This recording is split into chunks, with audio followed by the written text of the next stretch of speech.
नमस्कार दोस्तों, मैं अक्षय कुमार आप सबके बीच आपके अपने YouTube चैनल स्टडी ट्रिक्स 1318 में आप सबका स्वागत करता हूं। तो आइए आज हम लोग पढ़ेंगे सोलर सिस्टम यानी सौर मंडल। यहाँ से हर समय आपका टेट हो, सुपर टेट हो या फिर एसएससी, बैंक, रेलवे, इन सभी जगहों से हमेशा क्वेश्चंस आते हैं। तो आइए हम लोग इसका अध्ययन करते हैं। आज हम केवल सूर्य के बारे में ही अध्ययन करेंगे, बहुत ज़्यादा नहीं, क्योंकि वीडियो छोटा रहे और आप लोगों को पढ़ने में आसानी रहे। और हाँ, ध्यान रहे जब भी आप पढ़ें तो वीडियो की जितनी बार हो सके उतनी बार नोट करिए। नोट करने की ज़रूरत कोई खास नहीं है, अगर आप लोग चाहें तो कई बार देख सकते हैं। तो आइए हम शुरू करते हैं। सौर मंडल, सोलर सिस्टम। सबसे पहले हम ब्रह्मांड के बारे में जानते हैं। अच्छा, सोलर सिस्टम है कहाँ? तो सोलर सिस्टम जो है आपका यूनिवर्स में है। ये ब्रह्मांड क्या है? तो ब्रह्मांड जो है दोस्तों, जिसमें ग्रह, उपग्रह, उल्कापिंड, तारे, मंदाकिनियाँ, आकाशगंगा, ये सभी जहाँ स्थित होती हैं उसे ब्रह्मांड कहते हैं। हम भी ब्रह्मांड में ही हैं, पृथ्वी पे हैं। समझने की कोशिश करिएगा, हम भी ब्रह्मांड में ही हैं, भले पृथ्वी पे हैं। पृथ्वी कहाँ है? पृथ्वी ब्रह्मांड में है। आइए तो हम लोग इसका अध्ययन करते हैं। तो देखिए, ब्रह्मांड की जो है सर्वमान्य थ्योरी, सबसे सर्वमान्य थ्योरी बिग बैंग थ्योरी है। बिग बैंग थ्योरी किसने प्रतिपादित किया था? जॉर्ज लेमेंतेयर। बिग बैंग थ्योरी जो है ब्रह्मांड की उत्पत्ति का सर्वमान्य थ्योरी, सबसे बढ़िया थ्योरी जो है बिग बैंग है। Big bang, big bang, big bang, ये जो है इसका प्रतिपादन किया था George Lemaitre. George Lemaitre, Lemaitre, George Lemaitre. कहीं कहीं ये आपको जॉर्ज लेमेत्रे भी मिल सकता है, जॉर्ज लेमेत्रे भी मिल सकता है, तो कोई दिक्कत नहीं है। जॉर्ज लेमेंतेयर अगर आपको याद है तो जॉर्ज लेमेंत्रे आप कर लेंगे, इससे कोई समस्या होने वाली नहीं है आप सबको। तो ये कहाँ के रहने वाले थे? ये क्वेश्चन पूछा जा सकता है। तो ये जो है बेल्जियम के रहने वाले थे। कहाँ के रहने वाले थे? बेल्जियम के रहने वाले थे। तो ये विद्वान बेल्जियम के रहने वाले थे, खगोल शास्त्री थे। ठीक है। ब्रह्मांड की उत्पत्ति जो है, ये पूछा जाता है प्रश्न, ब्रह्मांड की उत्पत्ति 13.7 अरब वर्ष पूर्व, 13.7 अरब वर्ष पूर्व ये क्वेश्चन पूछा जा चुका है। ब्रह्मांड की उत्पत्ति की कब हुई थी? 13.7 अरब वर्ष पूर्व। तो आइए, हमें बहुत ज़्यादा न जानते हुए जो क्वेश्चन सिर्फ पूछे जाते हैं उन्हीं के बारे में हम लोग का अध्ययन करना है। तो अब हम शुरू कर रहे हैं सौर मंडल यानी सोलर सिस्टम।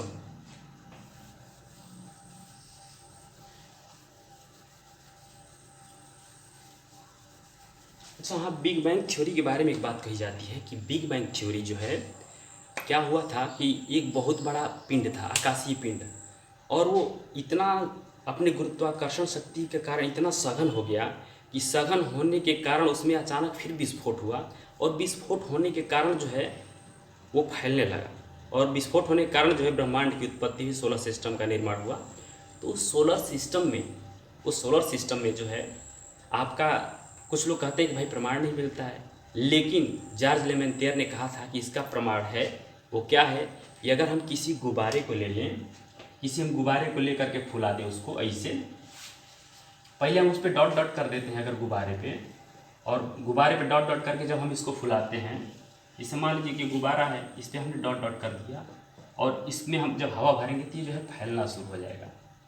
ठीक इसी तरह से ये जो है ब्रह्मांड फैल रहा है, यानी एक दूसरे से आकाशीय पिंड जो है दूर जा रहे हैं। तो इसका सबसे बढ़िया उदाहरण यही है और एकदम बिल्कुल प्रमाण है, इसलिए बिग बैंग थ्योरी को जो है सर्वमान्य थ्योरी दिया जाता है और सबसे अच्छा। तो हमें सोलर सिस्टम के बारे में जानना है, यानी सौर मंडल। तो सौर मंडल क्या है? सूर्य के परिवार को, यानी सूर्य और 8 ग्रह, सूर्य के परिवार को यानी सूर्य और उसके 8 ग्रहों को हम सौर मंडल कहते हैं, यानी सूर्य के परिवार को सौर मंडल कहा जाता है। जिससे उसमें आ जाएंगे आपके 8 ग्रह हैं, जिससे सूर्य है, सूर्य है ये, और इसके जो है परिवार हैं, कई सारे ग्रह हैं, बुध शुक्र पृथ्वी, मंगल, बृहस्पति, शनि, अरुण और वरुण, ये 8 ग्रह हैं। हालांकि एक और ग्रह था नेपच्यून ग्रह जो था वो जो है उसको निकाल दिया गया यहाँ से। इसलिए निकाल दिया गया क्योंकि वो ग्रहों की परिभाषा को पालन नहीं करता था। जो ग्रह की परिभाषा है अंतर्राष्ट्रीय जो मानक है वो पालन नहीं करता था, इसलिए उसको जो है निकाल दिया गया ग्रहों की श्रेणी से। तो चलिए कोई बात नहीं, हम लोग इसका अध्ययन करते हैं। आज हम लोग अध्ययन करेंगे सूर्य का। हाँ देखिए, सूर्य जो है यहाँ से क्वेश्चन पूछता है सूर्य के बारे में। क्या पूछता है कि सूर्य की ऊर्जा का स्रोत है। तो सूर्य की ऊर्जा का स्रोत है नाभिकीय संलयन। सूर्य की ऊर्जा का स्रोत जो है नाभिकीय संलयन है। नाभिकीय संलयन का मतलब क्या है? यानी दो नाभिक या फिर नाभिकों का जुड़ना। ये कहें कि दो नाभिक यानी हाइड्रोजन के दो नाभिक मिल करके हीलियम के नाभिक का निर्माण करते हैं। ठीक है, हाइड्रोजन के दो नाभिक मिल करके हीलियम के नाभिक का निर्माण करते हैं। इसे ही नाभिकीय संलयन कहा जाता है। संलय का मतलब होता है साथ मिल जाना। तो हाइड्रोजन जो है, दो हाइड्रोजन के नाभिक मिल करके एक हीलियम के नाभिक का निर्माण करते हैं। इसी वजह से बहुत ज़्यादा ऊर्जा मुक्त होती है, जिसे हम लोग नाभिकीय संलयन कहते हैं। तो प्रश्न ये बनता है, ध्यान दीजिएगा, प्रश्न ये बनता है कि सूर्य की ऊर्जा का स्रोत क्या है? नाभिकीय विखंडन, नाभिकीय संलयन और 2 ठे कोई ऑप्शन हो सकता है। तो जिसमें हमारा रहेगा क्या? नाभिकीय संलयन। पहला प्रश्न हो गया। उसके बाद से अगर हम ध्यान देते हैं तो पूछता है ये कि सूर्य क्या है। सूर्य क्या है? तो सूर्य के बारे में आप जानिए। सूर्य क्या है? सूर्य एक तारा है। सूर्य क्या है? एक तारा है। अच्छा, ये तारा क्या होता है? हम तारों के बारे में जानते हैं कि तारा क्या होता है। तारे जो होते हैं, जिन आकाशीय पिंडों में स्वयं की ऊष्मा और प्रकाश होता है उसे तारा कहते हैं। जिन आकाशीय पिंडों में स्वयं का ऊष्मा और प्रकाश होता है उसे तारा कहते हैं। यानी ये जो है हमेशा बिल्कुल प्रकाशित होते रहते हैं, अपने प्रकाश से प्रकाशित होते रहते हैं, न कि किसी और चीज़ के। अच्छा, अगर हम तारा पढ़ लिए तो हमें ये भी जानना है कि भाई ग्रह क्या होता है। तो सूर्य, ध्यान दीजिएगा, सूर्य एक तारा है। तो ग्रह किसे कहते हैं? वे आकाशीय पिंड जो तारों की परिक्रमा करते हैं, उनमें स्वयं का ऊष्मा और प्रकाश नहीं होता है। ध्यान दीजिएगा फिर से, वे आकाशीय पिंड जो किसी तारे की परिक्रमा करते हैं और उनमें स्वयं का ऊष्मा और प्रकाश नहीं होता है, उसे क्या कहते हैं? ग्रह कहते हैं। ये हो गया ग्रह। ग्रह के अलावा ये ग्रह जो है, ब्रह्मांड में बहुत सारे तारे हैं और बहुत सारे तारों के कुछ न कुछ हमेशा आप लोग देखे होंगे, अखबार में छपता रहता है कि नए ग्रहों की खोज हो गई, कुछ और नए ग्रहों की खोज हो गई, इस पे रहने लायक है, इस पे नहीं रहने लायक है। लेकिन वास्तव में कोई रहने लायक अभी तक ग्रह मिला नहीं है। सिर्फ ये प्रमाण दिया जाता है कि मतलब मिल गया। तो यानी ग्रह लगभग रहने के लिए जो है मिल जाते हैं। तो किसी तारे की परिक्रमा करता हुआ पिंड जिसमें स्वयं का ऊष्मा और प्रकाश नहीं होता है उसे हम क्या कहते हैं? ग्रह कहते हैं। ग्रह के अलावा हमें जो है, ग्रह के अलावा हमें जो है कि एक और चीज़ जानना है, सौर ज्वाला। सौर ज्वाला जो है क्या होता है ना कि जब इसमें हाइड्रोजन है जब आपस में संलय करके हीलियम का निर्माण करता है जब हीलियम का निर्माण करता है तो क्या होता है? खूब ऊर्जा मुक्त होती है। तो ये ऊर्जा मुक्त होती है जिससे मान लीजिए कि सूर्य की एक ग्रेविटी है, सूर्य की ग्रेविटी यहाँ से, ग्रेविटी से जब निकल के बाहर चला जाता है, यही किरण, जैसे यहाँ से, इसे मान लीजिए कि ये सूर्य है और ये इसका ग्रेविटी यहाँ तक था मान लीजिए उसका, और यहाँ से ग्रेविटी से बाहर निकल करके कोई किरण जो है बाहर निकली तो उसे ही सौर ज्वाला कहा जाता है। क्या कहा जाता है? सौर ज्वाला। अच्छा, यही सौर ज्वाला जो है, अगर यही सौर ज्वाला ये जो आई और मान लीजिए कि यहाँ पृथ्वी चक्कर लगा रही है और यहाँ तक अगर आ गया, पृथ्वी के ध्रुवों तक आ गया तो ये क्या होता है कि इससे प्रकाशमान होती है, धरती जो है थोड़ा सा प्रकाशमान होती है। ये जो है लाइट जब चमकता है तो लाइट चमकता है तो पृथ्वी के जो उत्तरी ध्रुव है और ये दक्षिणी ध्रुव है, पृथ्वी का ये उत्तरी ध्रुव है और ये दक्षिणी ध्रुव है। तो इस उत्तरी और दक्षिणी ध्रुव पे, पृथ्वी के उत्तरी और दक्षिणी ध्रुव पे, उत्तरी ध्रुव और दक्षिणी ध्रुव, तो यहाँ जो होता है अरोरा, इसको बोलते हैं Arora borealis, Arora borealis, borealis, Arora borealis इसको बोलते हैं। अच्छा, ये जो प्रकाश जो है सूर्य से जो सौर लपट निकली और सौर लपट निकलने के बाद जो धरती पे एंट्री किया तो धरती पे एक प्रकाश हुआ। प्रकाश जो है और ये उत्तरी ध्रुव पे गया, इस जब उत्तरी ध्रुव पे चमकता है तो इसे बोलते हैं अरोरा बोरियालिस, बोरियालिस। अच्छा, यही दक्षिणी ध्रुव पे जब प्रकाश होता है तो क्या बोलते हैं, उसको बोलते हैं Arora australis, Arora australis, Arora australis, australis, Arora australis. ध्यान दीजिए, इसे बोलते हैं अरोरा ऑस्ट्रेलिस। ठीक, ये क्वेश्चन पूछा जा चुका है जी, ये पीसीएस में पूछा जा चुका है, हमने ध्यान दिया था, ये पीसीएस में क्वेश्चन पूछा हुआ है। हालांकि एसएससी सीजीएल में, एसएससी 10+2 में, एसएससी आपके जेई में इस तरह के क्वेश्चन बहुत ज़्यादा फेमस है, ये सब पूछता है। हालांकि ग्रुप डी लेवल का तो एसएससी बैंक रेलवे लेवल का तो यही ऊपर ही है, लेकिन एसएससी 10+2 जेई और सीजीएल लेवल का ये पूछता है। और इस ऑस्ट्रेलिस दक्षिण ध्रुव पे इसको क्या बोलते हैं, फिर से एक बार ध्यान दीजिएगा। जब सूर्य का प्रकाश, जब सूर्य की लपट बाहर निकलती है, अपने गुरुत्वाकर्षण क्षेत्र से बाहर निकलती है तो इसे सौर ज्वाला बोलते हैं। और यही अंतरिक्ष में निकल करके जब धरती की तरफ एंट्री मारती है तो पृथ्वी के उत्तरी और दक्षिणी ध्रुव पे प्रकाशमान प्रकाश चमकता है, इसे उत्तरी ध्रुव के तरफ अरोरा बोरियोलिस बोलते हैं, जबकि दक्षिणी ध्रुव की तरफ इसको क्या बोलते हैं, अरोरा ऑस्ट्रेलिस। ये क्वेश्चन पूछा जा चुका है, इस पर ध्यान दीजिएगा, क्वेश्चन पूछा जा चुका है। सुपर टेट वाले ध्यान दीजिएगा, ये क्वेश्चन हो सकता है पूछ दे, क्योंकि इंपॉर्टेंट क्वेश्चन है।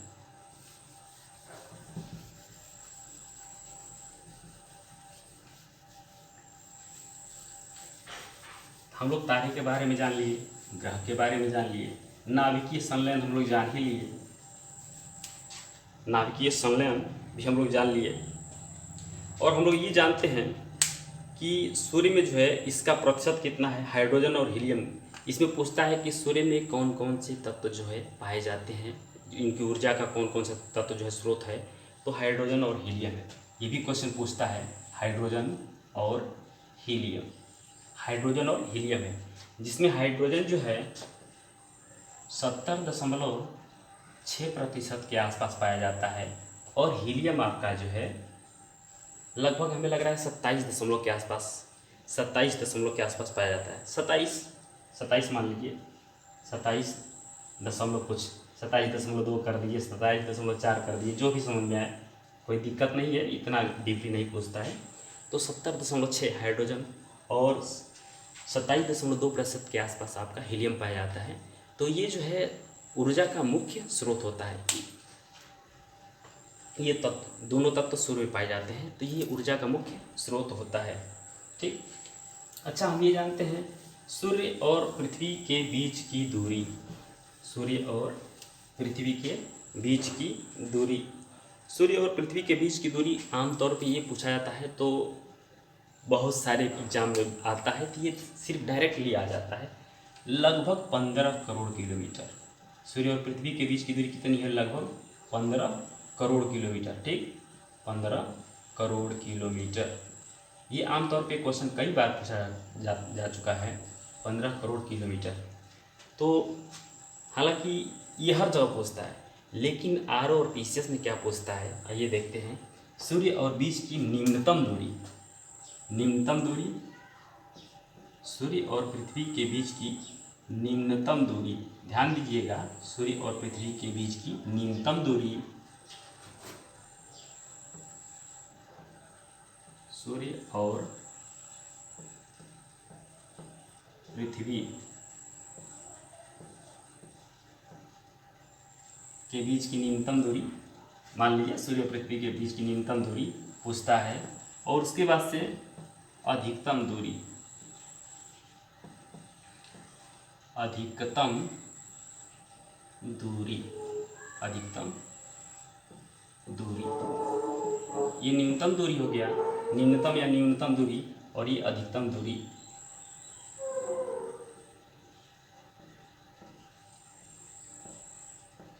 सूर्य और पृथ्वी के बीच की न्यूनतम और अधिकतम दूरी, तो न्यूनतम दूरी जो है 14.7 या 14.6, न्यूनतम दूरी जो है 14.7 या 14.60 के आसपास, ये लगभग में दूरी है, ये कंफर्म दूरी नहीं है कि नहीं बिल्कुल कंफर्म है, हमेशा लगभग में इस तरह की दूरियां बताई जाती हैं, क्योंकि बदलता रहता है, ये भी ध्यान देने की बात है। और निश्चित किसी चीज़ का माप करना उचित नहीं है, संभव नहीं है ब्रह्मांड में किसी चीज़ का निश्चित। तो 14.70 या 14.60 करोड़ किलोमीटर, करोड़ किमी, ठीक है, करोड़ किलोमीटर। अच्छा, अधिकतम दूरी कितना होगा? ये 14.70 या 14.60 करोड़ किलोमीटर मैक्सिमम यहाँ तक माना जाता है, और मिनिमम ये 6.5 इसको कर सकते हैं, 14.65, वही इसको 6.5 कर देते हैं, और इधर कर देते हैं 70, ये न्यूनतम हो गया। और अधिकतम कितना होता है? हालांकि ये जो है हमने बताया कि ये लगभग में है, ठीक, और अधिकतम जो है आपका होता है लगभग 15.2, 15.20 करोड़ किलोमीटर, 15.20 करोड़ किलोमीटर। तो देखिए आर और पीसीएस के लिए न्यूनतम दूरी सूर्य और पृथ्वी के बीच की न्यूनतम दूरी कितनी है? 14.65 से 14.70 करोड़ किलोमीटर के आसपास, और सूर्य और पृथ्वी के बीच की अधिकतम दूरी जो है कितना होती है? 15.20 करोड़ किलोमीटर। अच्छा, ये सब तो हो गई अलग बातें। सूर्य जो है पृथ्वी से 3 लाख गुना भारी है। सूर्य पृथ्वी से कितना लाख गुना भारी है? 3 लाख गुना भारी है। सूर्य पृथ्वी से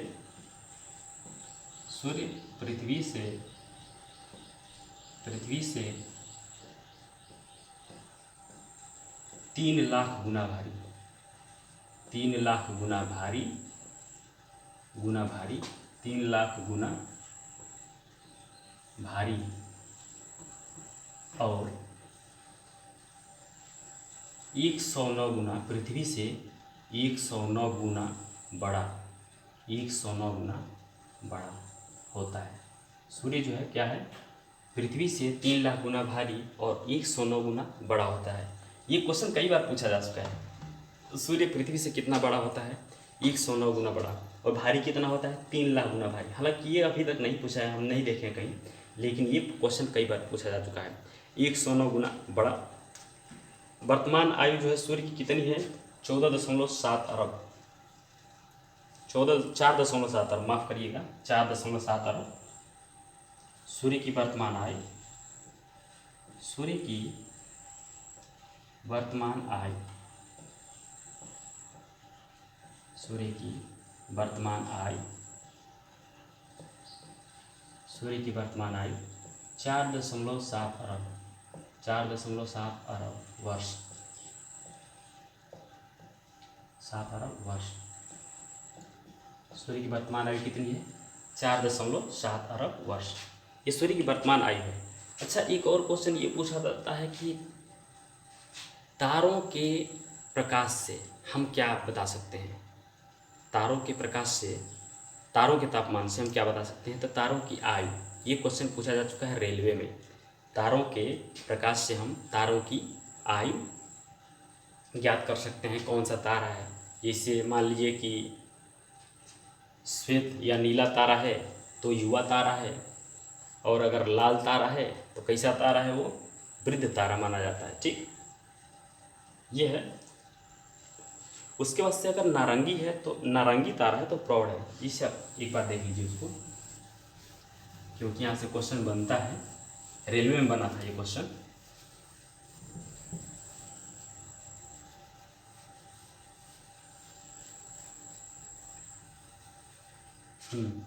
क्वेश्चन ये बना था कि तारों के रंग से, तारों के रंग से, तारों के रंग या ताप से, कोई भी क्वेश्चन बन सकता है, तारों के रंग या ताप से जो भी हो, तो इसी टाइप से क्वेश्चन बनता है कि तारों के रंग से हम क्या बता सकते हैं। तारों के रंग से हम उसकी अवस्था को बता सकते हैं, तारों के रंग से हम उसकी अवस्था को बता सकते हैं। जैसे हम बताए हैं कि नीला व सफ़ेद तारा, अगर नीला या सफ़ेद है तो उसे जो है युवा या आद्य तारा कहते हैं, और अगर नारंगी है तो प्रौढ़ प्रौढ़ बोलते हैं, और अगर लाल है तो वृद्ध तारे के अंतर्गत आता है। ठीक, अच्छा ये क्वेश्चन तो बनते हैं। उसके बाद से जो है फोटोस्फीयर, सूर्य के सतह का तापमान, सूर्य के फोटोस्फीयर यानी सतह का तापमान, सूर्य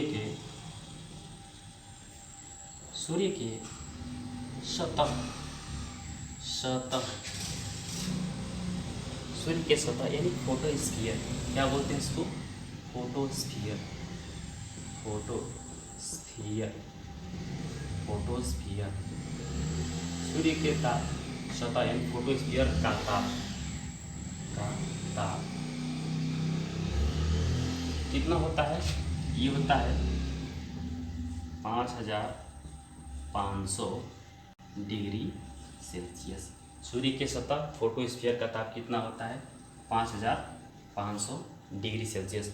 हालांकि ये क्वेश्चन भी पूछता है, और एक और क्वेश्चन पूछता है किरीट या कोरोना, तो वो जो है हम सूर्य ग्रहण के जब पढ़ाएंगे, चंद्र ग्रहण पढ़ाएंगे, तो उस टाइम हम आप लोगों को बताएंगे किरीट या कोरोना। अच्छा एक और चीज़ है प्रकाश वर्ष।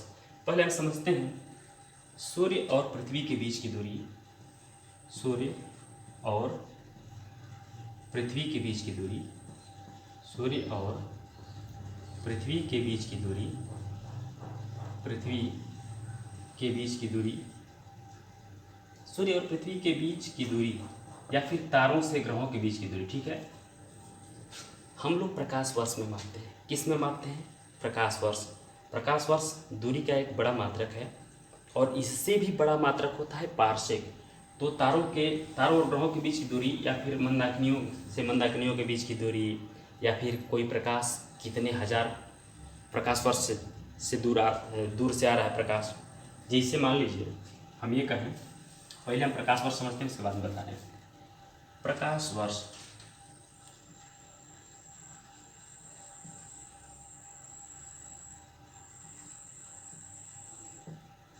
प्रकाश वर्ष नाम से ही स्पष्ट है, प्रकाश वर्ष यानी प्रकाश वर्ष क्या होता है, लिखने की जरूरत नहीं है, आप लोग सुन लीजिए, सिर्फ इसको सुनिएगा, आप लोग भी नोट न करिएगा। पहली बात, सिर्फ ये वीडियो देखने के लिए, नोट करने का क्या मतलब है, किताबों में सब लिखा है, बहुत सारी किताबें हैं, यहाँ कोई दिक्कत नहीं है। उससे बढ़िया है कि आप लोग देखिए वीडियो को, जितनी बार देखना हो, शाम सुबह, जैसे आप गाने सुनते हैं, फिल्में देखते हैं, वैसे देखिए, क्या दिक्कत है, कोई दिक्कत नहीं है, वीडियो कोई हटाया थोड़ी जाएगा, ऐसे आप लोग देखते रहिए। तो प्रकाश वर्ष, एक वर्ष में प्रकाश द्वारा तय की गई दूरी, चली गई दूरी, एक वर्ष में, यानी एक वर्ष में प्रकाश द्वारा तय की गई दूरी, एक वर्ष में प्रकाश द्वारा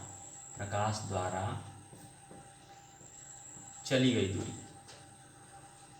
एक वर्ष में प्रकाश द्वारा चली गई दूरी, एक वर्ष में प्रकाश द्वारा चली गई दूरी क्या कहते हैं, प्रकाश वर्ष कहते हैं। ठीक, यानी एक वर्ष में प्रकाश जितना दूरी तय करेगा उसे प्रकाश वर्ष कहते हैं। और प्रकाश की चाल क्या होती है, लगभग 3 लाख किलोमीटर। प्रकाश की चाल क्या होती है, प्रकाश की गति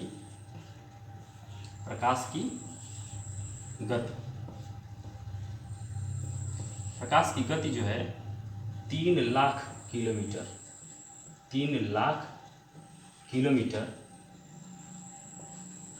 प्रति सेकेंड। सोचने वाली बात है, एक सेकंड में लगभग 3 लाख किलोमीटर चलता है प्रकाश।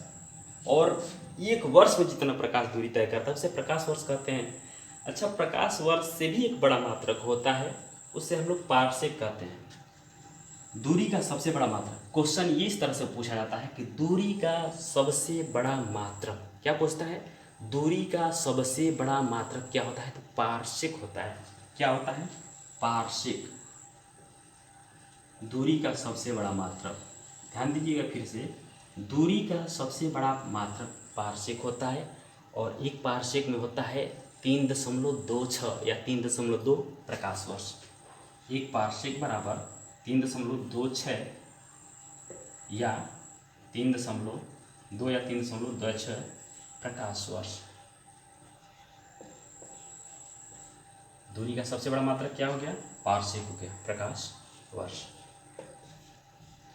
हालांकि अभी ये मेरी एक तरह से पहली वीडियो है, लिखने में कोई गलतियां हो सकती हैं या फिर पढ़ाने का हो सकता है अच्छा तरीका न आए, लेकिन फिर भी मेरी पूरी कोशिश है कि मैं अपना बेस्ट दे सकूं। तो ये हो गया प्रकाश वर्ष एक। और हाँ, एक प्रकाश वर्ष बराबर कितना होता है, ये क्वेश्चन पूछता है। देखिए, ये क्वेश्चन पूछता है, ये क्वेश्चन पूछता है, कई बार पूछा है, एक दो बार नहीं, ये क्वेश्चन जो है कई बार पूछा है। ये क्वेश्चन कई बार पूछा है। तो क्या है क्वेश्चन, एक प्रकाश वर्ष बराबर, एक प्रकाश वर्ष बराबर, प्रकाश वर्ष बराबर, एक प्रकाश वर्ष बराबर 9.46 गुणे 10⁻12 किलोमीटर। थोड़ा सा कंफ्यूजन वाली बात ये है, यहाँ से कुछ लड़कों से गलती ये हो जाती है कि यही चीज़ अगर मीटर में दे दिया 9.46 गुणे 10⁻15 मीटर, तो कुछ लोगों को लगता है कि ये गलत हो गया। जी नहीं, गलत नहीं है, ये किलोमीटर में 12 किलोमीटर हो जाएगा और ये आ गए तो मीटर में होगा। ठीक है, ध्यान देने की बात, ये कन्फ्यूजन होता है। इसलिए पढ़ाई का मतलब क्या है, पढ़ाई का मतलब यही है कि आपको कन्फ्यूजन नहीं होना चाहिए। अगर क्वेश्चन बना दे तो कन्फ्यूज होने की ज़रूरत नहीं है, आप लोग कन्फ्यूज मत होइए। यही चीज़ है, 9.46 गुणे 10⁻12 किलोमीटर या 9.46 गुणे 10⁻15 मीटर। तो इस तरह से क्वेश्चन पूछते हैं। तो सॉरी, अब हम ये जानते हैं कि सूर्य का व्यास, सूर्य का व्यास जो है 13,92,000 किलोमीटर है। सूर्य का व्यास जो है कितना है, सूर्य का व्यास,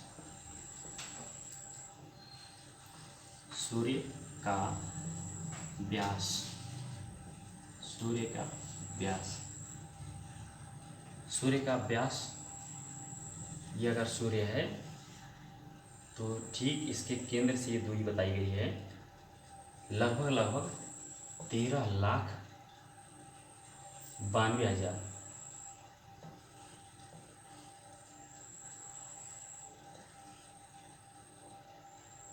13,92,000, सॉरी 13,92,000 के आसपास है।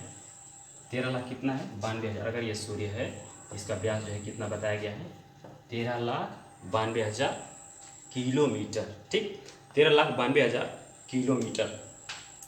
और जो है कि अगर हम एक ध्यान दें तो एक क्वेश्चन जो है वो साइंस में बनेगा, तो खैर उसमें ध्यान देने की बात नहीं है खास। हमने बिग बैंग पढ़ लिया, सूर्य के बारे में पढ़ लिया, सौर मंडल क्या होता है